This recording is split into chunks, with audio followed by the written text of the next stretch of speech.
Henry and Gordon were lonely when Thomas left the yard to run his branch line. They missed him very much. They had more work to do and had to fetch their own coaches. The big engines thought they were too important to fetch coaches. James grumbled too. "We get no rest, we get no rest," they all complained. But the coaches only laughed. "You're lazy and slack, you're lazy and slack," they answered. Altogether, the engines were causing Sir Topham Hatt a great deal of trouble. The big stations at both ends of the line each have a turntable. Sir Topham Hatt had made them so that the tender engines can be turned around because it is dangerous for them to go fast backwards. Little tank engines like Thomas don't need turntables. They can go just as well backwards as forwards. But to hear Gordon talk, you would have thought that Sir Topham Hatt had given him a tender just to show how important he was.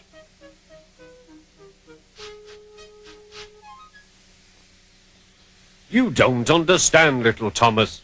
We tender engines have a position to keep up. It doesn't matter where you go, but we are important. And for Sir Topham Hatt to make us do shunting, fetch coaches, and go on some of those dirty sidings, it's not the proper thing." Thomas chuckled and went off with Annie and Clarabel. "Disgraceful," Gordon hissed as he ran backwards to the turntable.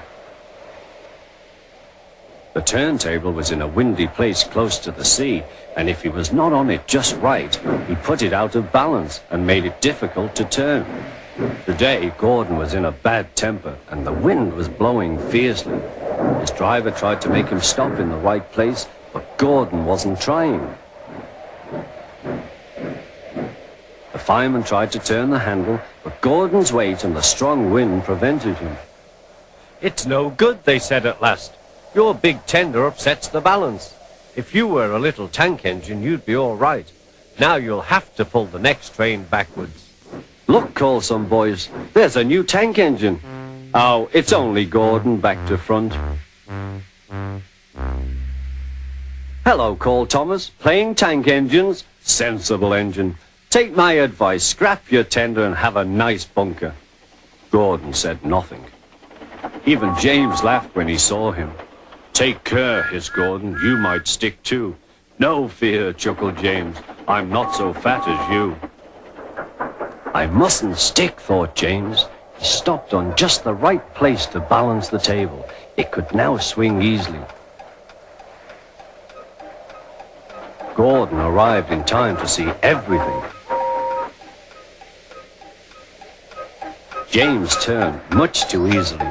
The wind puffed him round like a top. He couldn't stop.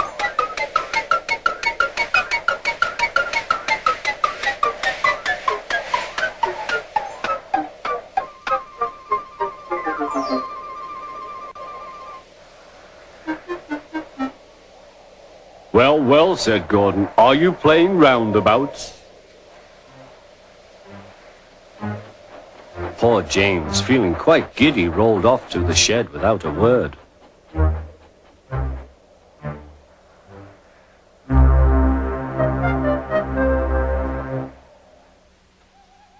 That night, the three engines had an indignation meeting. It's shameful to treat tender engines like this. Gordon has to go backwards and people think he's a tank engine. James spins round like a top and everyone laughs at us. And to add to that, Sir Topham Hatt makes us all shunt in dirty sidings. Blah! "Listen," said Gordon. He whispered something to the others. "We'll do it tomorrow. Sir Topham Hatt will look silly." The engines had decided to go on strike.